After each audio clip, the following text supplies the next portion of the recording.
PM Kisan 2026ನೇ ಸಾಲಿನ ಮೊದಲ ಕಂತು ಹಣ ಯಾರಿಗೆ ಬಂದಿದೆ, ಯಾರಿಗೆ ಬಂದಿಲ್ಲ, ಏನು ಕಾರಣ, ಯಾಕೆ ಬಂದಿಲ್ಲ? ಪಿಎಂ ಕಿಸಾನ್ ಹಣ ಬರದಿದ್ದರೆ ಏನು ಮಾಡಬೇಕು? ಪಿಎಂ ಕಿಸಾನ್ ಹಣ ಚೆಕ್ ಮಾಡುವುದು ಹೇಗೆ? ಸರ್ಕಾರದಿಂದ ಅರ್ಹ ರೈತರಿಗೆ ಡಿಬಿಟಿ ಮೂಲಕ ನೇರವಾಗಿ ಬ್ಯಾಂಕಿಗೆ ಹಣ ಜಮಾ ಆಗದೇ ಇದ್ದವರು ಈ ನಂಬರ್ಗೆ ಕರೆ ಮಾಡಿ. ನಮಸ್ಕಾರ ಸ್ನೇಹಿತರೆ, ನನ್ನ ಎಲ್ಲ ರೈತ ಬಾಂಧವರಿಗೆ ಒಂದು ಮಹತ್ವದ ಸುದ್ದಿ ಬಂದಿದೆ. ಪಿಎಂ ಕಿಸಾನ್ ಯೋಜನೆಯ 2026ನೇ ಸಾಲಿನ ಮೊದಲನೇ ಕಂತು ಹಣ ಜಮಾ. ಸರ್ಕಾರದಿಂದ ಹಣ ಬಿಡುಗಡೆ ಆಗಿದೆ. ದೇಶದ ಕೋಟ್ಯಾಂತರ ರೈತರಿಗೆ 2,000 ರೂಪಾಯಿಗಳು ಹಣ ಅವರ ನೇರವಾಗಿ ಬ್ಯಾಂಕ್ ಖಾತೆಗೆ ಜಮಾ ಆಗಿದೆ. ಆದರೆ ಇನ್ನು ಕೆಲವು ರೈತರಿಗೆ ಹಣ ಜಮಾ ಆಗಿಲ್ಲ.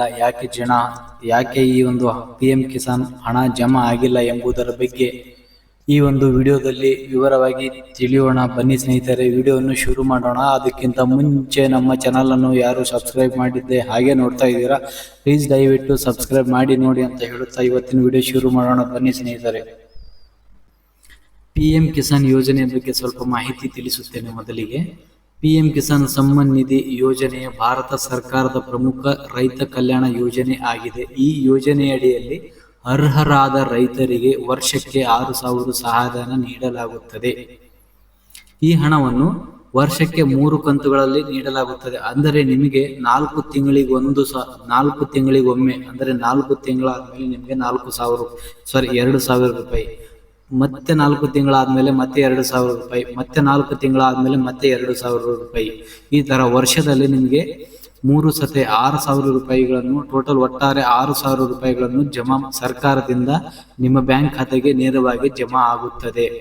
ಕೆಲವೊಬ್ಬರಿಗೆ ಈ ಹಣ ಜಮಾ ಆಗುತ್ತಾ ಇಲ್ಲ. ಯಾಕೆ, ಏನ್ ಕಾರಣ ಅಂತ ತಿಳಿಯೋಣ. ಕೆಲ ರೈತರಿಗೆ ಇನ್ನೂ ಹಣ ಜಮಾ ಆಗಿಲ್ಲ. ಅದಕ್ಕೆ ಮುಖ್ಯ ಕಾರಣಗಳು ತಿಳಿಸುತ್ತೇನೆ ನೋಡಿ.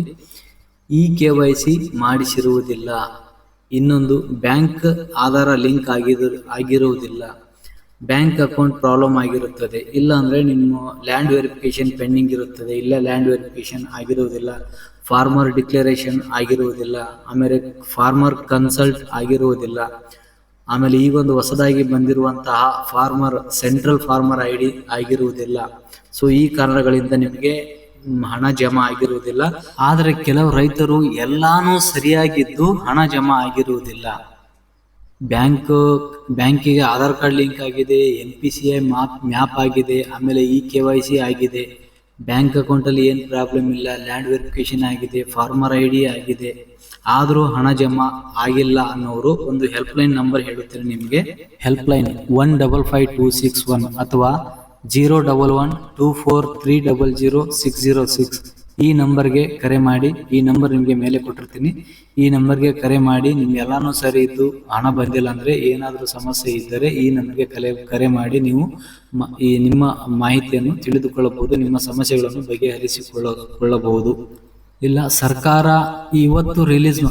ಸರ್ಕಾರ ಮೊದಲನೇ ಕಂತು ಇವತ್ತು ರಿಲೀಸ್ ಆಗಿದೆ ಅಂದ್ರೆ ನಿಮ್ಮ ಬ್ಯಾಂಕ್ ಖಾತೆಗೆ 2 ರಿಂದ 5 ದಿವಸ ಅಥವಾ 4-5 ದಿವಸ ತಡವಾಗಿ ನಿಮ್ಮ ಬ್ಯಾಂಕ್ ಖಾತೆಗೆ ಜಮಾ ಆಗಬಹುದು. 1 ವಾರ ವೇಟ್ ಮಾಡಿ. ಒಂದು ವಾರದೊಳಗಡೆ ಜಮಾ ಆಗಲಿಲ್ಲ ಅಂದ್ರೆ ನಿಮಗೆ KYC ಪ್ರಾಬ್ಲಮ್ ಇರುತ್ತೆ, ಬ್ಯಾಂಕ್ ಅಕೌಂಟ್ ಏನಾದ್ರು ಪ್ರಾಬ್ಲಮ್ ಇರುತ್ತೆ, ಚೆಕ್ ಮಾಡಿಕೊಳ್ಳಬಹುದು. ಚೆಕ್ ಮಾಡಲು ನೀವು ಮೊದಲಿಗೆ ಗೂಗಲ್ ಅಲ್ಲಿ ಪಿಎಂ ಕಿಸಾನ್ ವೆಬ್ಸೈಟ್ ನ ಓಪನ್ ಮಾಡಿ, ನಂತರ ಫಾರ್ಮರ್ ಕಾರ್ನರ್ ನಲ್ಲಿ ಕ್ಲಿಕ್ ಮಾಡಬೇಕು. ಬೆನಿಫಿಷರಿ ಸ್ಟೇಟಸ್ ಆಯ್ಕೆ ಅಂತ ಇರುತ್ತೆ, ಅದು ಆಯ್ಕೆ ಬಟನ್ ಕ್ಲಿಕ್ ಮಾಡಿ. ನಿಮ್ಮ ಆಧಾರ್ ನಂಬರ್ ಕೇಳುತ್ತೆ, ಆಧಾರ್ ನಂಬರ್ನ ಅಥವಾ ಮೊಬೈಲ್ ನಂಬರ್ನ ಹಾಕಿ, ನಂತರ OTP ಬರುತ್ತೆ. OTP ಹಾಕಿದ ನಂತರ ನಿಮ್ಮ ಸ್ಟೇಟಸ್ ಏನಾಗಿದೆ ಅಂತ ಅಲ್ಲಿ ಕಾಣುತ್ತದೆ, ನೀವು ನೋಡಿಕೊಳ್ಳಬಹುದು. ಏನಾದರೂ ಸಮಸ್ಯೆ ಇದ್ದರೆ ನೀವು ಅಲ್ಲಿ ಕ್ಲಿಯರ್ ಮಾಡಿಕೊಳ್ಳಬಹುದು. ಇಲ್ಲ, ಇನ್ನೂವರೆಗೂ ನಮಗೆ ಪಿಎಂ ಕಿಸಾನ್ ಯೋಜನೆಯಿಂದ ಯಾವುದೇ ರೀತಿಯ ಹಣ ಬಂದಿಲ್ಲ, ಅಥವಾ 2-3 ಒಂದು 10 ಕಂತು ಬಂದಿದೆ, ಇವಾಗ ಒಂದು 2-3 ಕಂತು ಬಂದಿಲ್ಲ ಅನ್ನುವವರು ಕಂಪಲ್ಸರಿಯಾಗಿ ಈ ಒಂದು ಕೆಲಸ ನೀವು ಮಾಡಲೇಬೇಕು. ಏನಪ್ಪಾ ಅಂದ್ರೆ, ಹತ್ತಿರದ CSC ಸೆಂಟರ್ಗೆ ಹೋಗಿ, ಇಲ್ಲಾಂದ್ರೆ ಹತ್ತಿರದ ನೀವು ರೈತ ಸಂಪರ್ಕ ಕೇಂದ್ರಕ್ಕೆ ಹೋಗಿ, ಕೃಷಿ ಇಲಾಖೆಗೆ ಹೋಗಿ KYC ಕಂಪಲ್ಸರಿ ಮಾಡಿಸಲೇಬೇಕು. ಜೊತೆಗೆ ಆಧಾರ್ ಕಾರ್ಡ್ ಲಿಂಕ್ ಆಗಿದೆಯೋ ಇಲ್ಲ ಅಂತ ಚೆಕ್ ಮಾಡಿಕೊಡಲೇಬೇಕು. ಬ್ಯಾಂಕ್ ಅಕೌಂಟ್ ಪ್ರಾಬ್ಲಮ್ ಇದ್ದರೆ ಅದನ್ನು ಸರಿಪಡಿಸಿಕೊಳ್ಳಬೇಕು. ಬ್ಯಾಂಕಲ್ಲಿರುವ ಹೆಸರು, ಆಧಾರ್ ಕಾರ್ಡ್ನಲ್ಲಿರುವ ಹೆಸರು ಮತ್ತು FID ಯಲ್ಲಿರುವ ಹೆಸರು ಒಂದೇ ಆಗಿರಬೇಕು. FID ಕ್ರಿಯೇಟ್ ಆಗಿದೆ ಇಲ್ವಾ ಚೆಕ್ ಮಾಡಿಕೊಳ್ಳಬೇಕು. ಸೆಂಟ್ರಲ್ ಫಾರ್ಮರ್ ID ಕ್ರಿಯೇಟ್ ಮಾಡಿಸಿಕೊಳ್ಳಲೇಬೇಕು ನೀವು. ಆಮೇಲೆ ಸೆಂಟ್ರಲ್ ಫಾರ್ಮರ್ ID ಕ್ರಿಯೇಟ್ ಮಾಡಿದಾದ್ಮೇಲೆ ಲ್ಯಾಂಡ್ ಡಿಕ್ಲರೇಷನ್ ವೆರಿಫೈ ಮಾಡಿಕೊಡಲೇಬೇಕು. ಅದಾದ ನಂತರ ಫಾರ್ಮರ್ ಕನ್ಸಲ್ಟ್ ಮಾಡಲೇಬೇಕು. ಇವು ನೀವು 5-6 ಕೆಲಸ ಮಾಡಿಕೊಳ್ಳಲೇಬೇಕು. KYC ಕಂಪ್ಲೀಟ್ ಮಾಡಿಸಬೇಕು. ಆಧಾರ್ ಕಾರ್ಡ್ ಲಿಂಕ್ ಆಗಿರಬೇಕು. ಆಮೇಲೆ ಬ್ಯಾಂಕ್ ಅಕೌಂಟಿಗೆ NPCI ಮ್ಯಾಪಿಂಗ್ ಆಗಿರಬೇಕು. ಫಾರ್ಮರ್ ಕನ್ಸಲ್ಟ್ ಆಗಿರಬೇಕು. Land verification ಮಾಡಿಕೊಡಲೇಬೇಕು.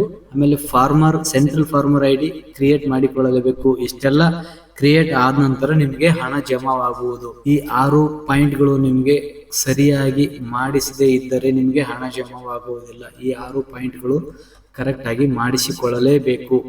ಈ 6 ಪಾಯಿಂಟ್ ಸರಿಯಾಗಿದ್ದರೆ ನಿಮಗೆ ಖಂಡಿತ ಹಣ ಜಮಾವಾಗುತ್ತದೆ.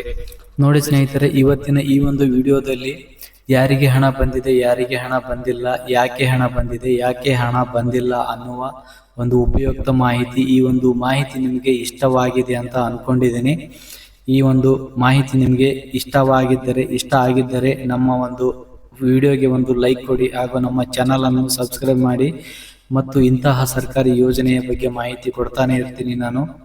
ಈ ಸರ್ಕಾರದ ಎಲ್ಲ ಯೋಜನೆಗಳ ಮಾಹಿತಿಗೆ ನಮ್ಮದೊಂದು ಚಾನಲ್ಗೆ ನೀವು ಸಬ್ಸ್ಕ್ರೈಬ್ ಮಾಡಿ ಮತ್ತು ನಿಮ್ಮ ಸ್ನೇಹಿತರಿಗೂ ಫಾರ್ವರ್ಡ್ ಮಾಡಿ, ಅವರಿಗೂ ಸಬ್ಸ್ಕ್ರೈಬ್ ಮಾಡಿಸಿ ಅಂತ ಹೇಳುತ್ತಾ ಮತ್ತೆ ಸಿಗೋಣ ಮುಂದಿನ ವಿಡಿಯೋಗಳಲ್ಲಿ. ಧನ್ಯವಾದಗಳು ಸ್ನೇಹಿತರೆ.